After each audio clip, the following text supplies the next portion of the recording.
just as we have auxiliary dominants or secondary dominants, then watch the video about secondary dominants first.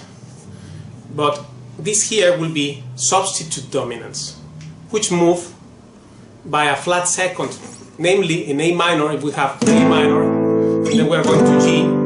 So this degree, instead of having D, which is the auxiliary dominant for this in this key, then we will have A flat 7.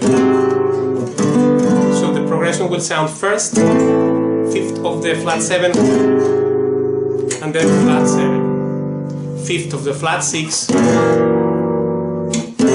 then flat 6, and then fifth of the flat 9. So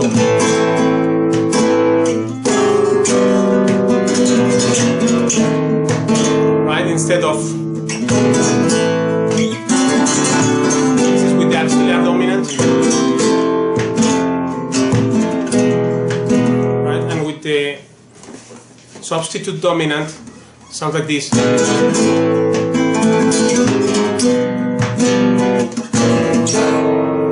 Right, so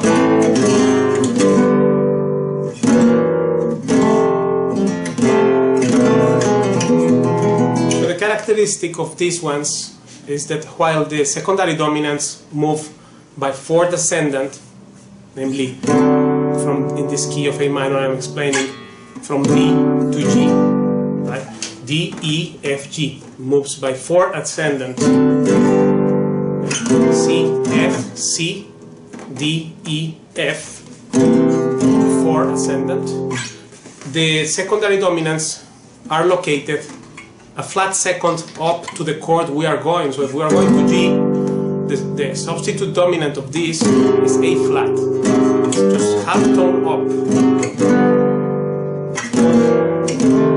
These chords here, the substitute dominants, allow tensions or extensions. Altered extensions means dissonant extensions in the chords. So extension meaning the 9th, 11th and 13th. When those ones are dissonant, like in the case of chords we use rarely in flamenco, like 9 augmented chords, although our basic chord is highly dissonant, 5th, 7th, flat 9, say, in the key of E, of A minor, E7, flat 9. This is a very dissonant chord because of the flat second there, the flat 9.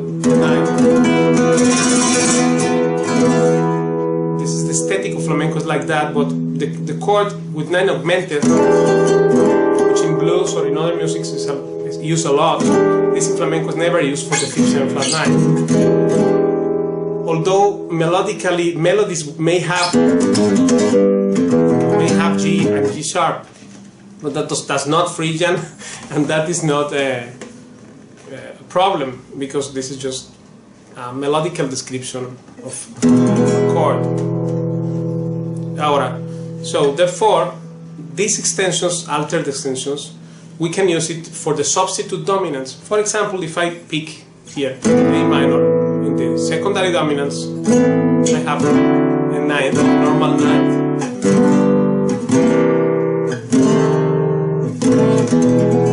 That's good. But if I put 9 augmented in a secondary dominant,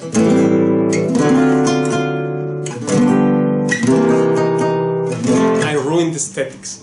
So for the substitute dominant, and this is the interesting thing, is that here you can use these altered extensions, dissonance, on the chords for the substitute dominants. So we may have, right? Then we have,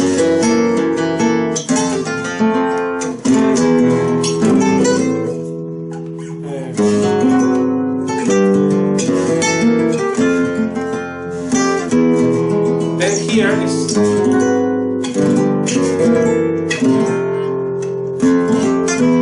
there is no problem.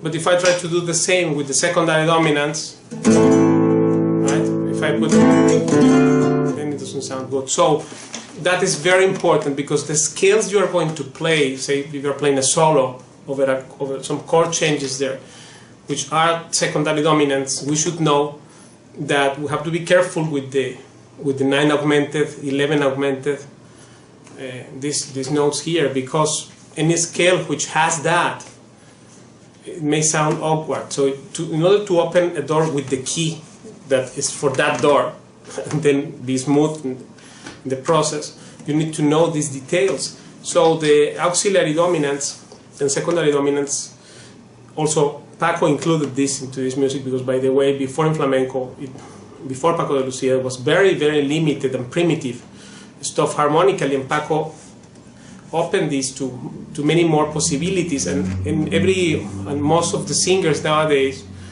in Bulería, people like Duquende, or all those who are based on Camarón de la Isla, which is everyone, have been using this a lot, these resources, because are tools to expand our harmonical vocabulary.